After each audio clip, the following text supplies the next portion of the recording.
겨울이 끝나고 봄이 오면서 많은 이들이 다채로운 봄꽃 개화를 기다리고 있습니다. 개화 시기는 언제고 올봄 한반도 날씨 전망은 어떤지 김승배 한국자연재난협회 본부장과 함께 자세한 내용 알아보겠습니다. 어서 오십시오. 네, 봄이 오면서 많은 분들이 봄꽃이 피기를 기다리고 계실 네, 텐데 올해 개회가 빨라진다고 하더라고요. 개화 시기가 어느 정도로 보십니까? 그렇습니다. 이 봄이 되면 이제 봄꽃이 피는데 대표적인 봄꽃이 벚꽃, 개나리 진달래인데 지구 온난화 추이 속에서 매년 봄꽃이 빨리 피는 추세입니다. 다만 작년에 3월 달에 그 늦추위가 있고 눈이 자주 내리면서 그 봄꽃 행사들의 차질이 빚었거든요. 작년에는. 예. 근데 올해는 그렇지 않을 것으로 보입니다. 그래서 봄꽃이 제주도에서 한 3월 25일 정확히 그날 피는 건 아니지만 그때쯤 필 것으로 보이고요. 남해안이 한 3월 20일에서 27일에서 한 8일 정도, 서울 경우는 4월 3일경 봄꽃이 피고, 그 다음에 이 봄꽃이 피었다는 얘기는 이제 개화했다는 얘기거든요. 꽃망울을 터뜨렸다는 얘기인데, 그로부터 한 5일에서 7일 정도 있으면 봄꽃이 활짝 벚꽃이 피는 만개합니다. 그러니까 아직 이제 그 3월 하순경이면 그 진해 군항제 이런 벚꽃들이 그 아마 행사를 평년보다 빠른 날짜로 잡을 것으로 보입니다. 작년 봄꽃 축제는 늦게 피어가지고 좀 차질이 있었던 게 작년 봄입니다. 예. 근데 이렇게 개화 시기가 빨라지는 이유가 아무래도 뭐 지구 온난화 때문이겠죠? 그렇습니다. 자, 봄꽃이 그 따뜻한 기온에 반응을 해서 꽃이 빨리 핀 거거든요. 그래서 그 기후가 어떻게 변하고 있는지를 보는 기준으로 삼기 위해서라도 기상청이 봄꽃 개화를 관측을 합니다. 그러니까 50년 전에 서울에서 벚꽃이 언제 피었는데 올해는 언제 피더라. 그러니까 꽃의 반응을 보고 확실히 지구가 따뜻해지고 있구나를 가늠해 볼 수 있거든요. 그래서 기후 변화의 이 봄꽃 개화 시기가 한 척도가 됩니다. 그래서 같은 꽃을 대상으로 서울 같은 경우에는 종로구 송월동 옛날 기상청 자리에 큰 벚꽃나무가 있거든요.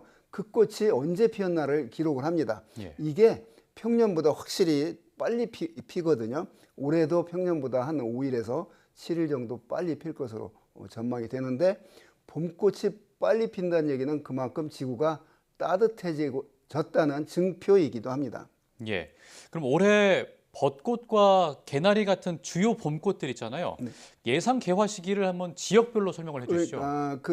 이제 그 개나리나 진달래가 벚꽃보다 한 일주일 정도 빨리 피거든요. 그래서 3월 중순이면 제주도와 남부 지방에서 개나리 진달래가 피겠고, 벚꽃은 아까 말씀드렸듯이 한 3월 25일 제주도로 시작해서 남해안에 3월 27일에서 8일 정도, 개나리 진달래가 서울 경우는 3월 말경, 벚꽃은 한 4월 상순, 그러니까 4월 3일 전후에서 개화할 것으로 보이고, 벚꽃 만개는 벚꽃이 핀 뒤 한 5일에서 7일 정도 있으면 이제 활짝 80% 이상이 다 피는 그런 만개 시기가 될 것으로 보여서, 어찌됐건 평년에 그 개나리 진달래 또는 벚꽃 피는 것보다 올해 역시 지구 온난화의 연속성 속에서 빨리 필 것으로 전망이 됩니다. 예. 근데 봄꽃 개화 예측과 실제 개화 시기가 조금씩 다를 때가 있는데 이 격차를 줄이기 위해서는 어떤 정보가 더 있으면 좋은 건가요? 그렇습니다. 그러니까 이 봄꽃이 언제 필 것이다는 이제 그 2월 달과 3월 달 기온을 가지고 예측을 하는데, 그 사이에 이제 그 약간씩 차이가 나는 게 식물인 꽃이 반응하는 거잖아요. 네. 그 사이에 기습적인 어떤 추위, 기온이 또 하강이 있었다거나 또 기습적인 폭설이 있었다거나, 이제 이러면 그 예상보다 다소 이제 늦어지는데, 자, 그런 거를 그 꽃이 정확히 피는 걸 예측하기 위해서는 지금보다도 더 어떤 그런 그 상층과 중층의 그런 어떤 기온, 습도 이런 변화들, 그 다음에 눈이 녹는 시점들, 요즘에 이제 AI 기법 이용해서 이제 그 꽃 개화 시기도 예상을 하는데, 하여튼 예상과 실제 차이가 약간씩 차이가 나는 건 있을 수밖에 없고, 그 사이에 그런 어떤 기온이 뚝 떨어진 그런 현상이 있을 때 좀 그런 사고가 있는데 올해는 아마 예상했던 그대로 필 것으로 전망이 됩니다. 네. 그럼 올봄의 전반적인 날씨는 어떻게 좀 전망을 하세요? 네, 지난 겨울에 그 1월 하순에 약 한 열흘 정도 강한 그 찬 공기가 브로킹에 걸려서 바로 빠지지 않고 오랜 기간 지속이 됐는데 그것 빼고는 지난 12월, 1월, 2월 기온이 전체적으로 평년보다 높았습니다. 그러니까 비교적 따뜻한 겨울을 보냈고요. 또 지난 겨울 날씨의 특징이 강수량이 적었습니다. 그러니까 눈이 적게 왔어요. 눈이 오긴 왔는데 쌓인 양은 평년에 비해서 그렇게 많지 않습니다. 강수량은 평년에 한 반절밖에 내리지 않았거든요. 자, 그 여파가 어떻게 올봄 나타내 이어질 것이냐. 대기가 땅이 지금 매우 건조한 상태입니다. 그러면 산불이 자주 날 가능성이 매우 높습니다. 올해. 그래서 올 3월, 4월, 5월을 봄으로 보는데 전체적으로 평년보다 높은 봄 기온을 보일 것이다. 그 와중에 우리가 특히 3월 달에는 꽃샘추위라고 부르는 기온이 갑자기 뚝 떨어지는 서울 아침 기온이 영하로 떨어지는 그런 꽃샘추위가 한두 차례 나타날 것으로 보입니다. 강수량도 3, 4, 5월 달 전체적으로 평년보다 적은 그러니까 그렇게 비가 자주 오지 않는 그런 이제 봄철이 될 것으로 보이기 때문에 자, 기온은 평년보다 높을 것이다. 그러니까 따뜻한 날이 많을 것이다. 건조한 날이 많을 것이다. 가령 우려되는 게 겨울 내내 강수량이 적었는데 봄에마저도 강수량이 적으면 어김없이 산불이 자주 날 것으로 전망이 되니까 각별히 신경을 써야 되겠습니다. 예, 말씀해 주신 대로 지금 기온이 높고 건조한 날씨가 이어지고 있는데 지난해 5월을 보면은 여름 같은 국지성 호우가 잦았잖아요. 최근에 봄철에 이런 호우나 좀 이례적인 고온 이런 것들이 나타나고 있는데 올해는 좀 이 부분에 대해서 어떻게 될 거라고 보세요? 올해도 역시 봄에 한 4월, 5월 되면 이례적으로 평년보다 기온이 확 치솟아서 여름 못지않은 더운 날씨를 보일 것입니다. 또 그런 때 그런 따뜻한 기단과 그러니까 따뜻한 공기와 북쪽에서 찬 공기가 만나 부딪히게 되면 여름철임에도 폭우가 내릴 가능성이 매우 높습니다. 그래서 요즘에 그 이상기상 현상이 기후변화한 형태가 이상기상의 어떤 강도와 빈도가 늘어났거든요. 그러니까 한번 기온이 툭 떨어지면 기온이 뚝 떨어져서 이상 그런 어떤 추위가 발생을 하고 또 비가 내리면 봄철답지 않게 여름 못지않은 그런 많은 비가 내리고 그래서 이런 강도가 더 강해졌고 발생 빈도가 늘어났기 때문에 올 3, 4, 5월 전반적으로 기온이 높은 가운데 건조하지만 기온이 뚝 떨어지는 그런 그런 늦봄 추위도 나타날 수 있고 또 5월쯤 가서는 그런 폭우도 나타날 가능성이 매우 높습니다. 찬 공기와 따뜻한 공기에 과거보다 더 따뜻해진 공기가 부딪히게 되면 그게 결국은 많은 강수량으로 나타나기 때문에 올봄 날씨도 역시 이상 기상 현상이 자주 나타날 수 있는 그러니까 기후 변화로 인한 그런 어떤 형태가 완전히 사라지진 않은 그런 봄이 될 것으로 전망이 됩니다. 예.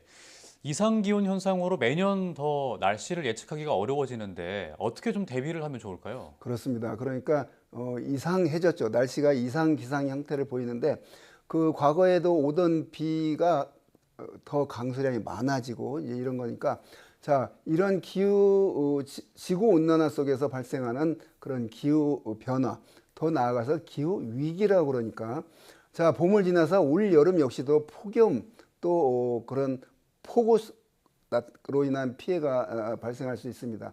하여간 전 지구의 기온을 지금 1.5도로 낮추는데 우리가 동참하자고 호소는 하고 있지만 자, 이산화탄소 줄여서 그런 이상기상의 어떤 발생 강도, 그런 발생 확률을 낮추는데 우리가 전 인류가 참여를 해야 되겠죠. 대비책은 그거라고 봅니다. 네. 그리고 또 세계 기상기구에서 올봄에 엘니뇨랑 라니냐가 일어날 확률이 모두 나타나지 않을 확률이 60%라고 봤는데 그러니까 중립 상태라는 거잖아요. 이 부분에 대해서는 어떻게 보세요? 그렇습니다. 엘니뇨, 라니냐 저 동태평양의 적도 부근의 바닷물이 평년보다 높아지는 0.5도 이상 높은 게 5개월 이상 되면 그걸 엘니뇨 0.5도 이상 낮아지는 걸 라니냐라고 합니다. 자, 지난 겨울에 한 0.5도보다 낮지 않았기 때문에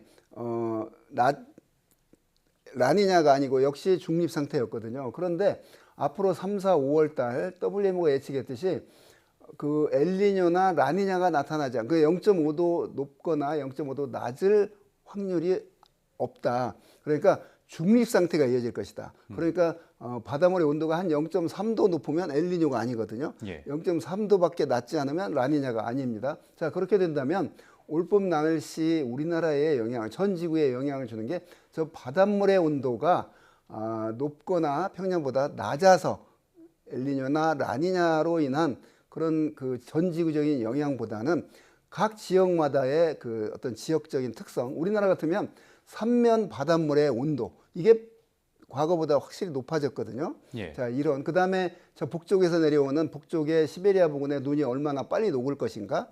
자, 이런 어떤 그 우리나라에 영향을 주는 그런 기상학적인 영향이 저 동태평양의 바닷물의 온도의 변화보다 더 클 것이다. 이렇게 전망을 합니다. 예.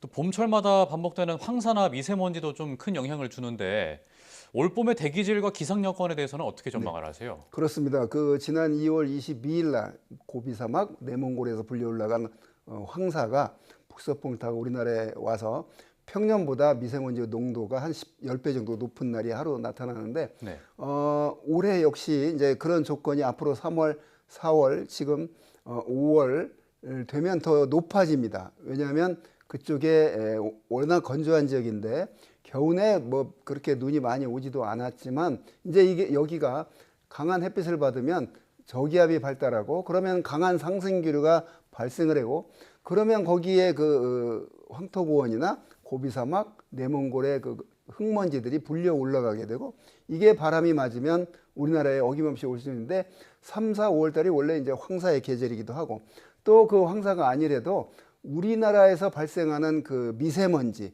이게 그 겨울처럼 찬 바람이 불지 않기 때문에 잘 흩어지지 않고 지상에 머무를 수 가능성이 높거든요. 예. 그래서 흙먼지인 북쪽에서 오는 황사, 그 다음에 우리나라 자체적으로 발전소, 공장지대, 교통, 주거 문제로 발생하는 그런 미세먼지 또는 초미세먼지 농도는 봄철이기 때문에 그러니까 비가 자주 오지 않는 계절이기 때문에 높아지는 이제 계절이 됐습니다. 그래서 우리가 이제 그런 어떤 호흡기 질환 관리 뭐 이런 거에 각별히 유의해야 될 때입니다. 예, 알겠습니다. 지금까지 김승배 한국자연재난협회 본부장과 함께 올해 봄 날씨 전망에 대해서 알아봤습니다. 오늘 말씀 고맙습니다.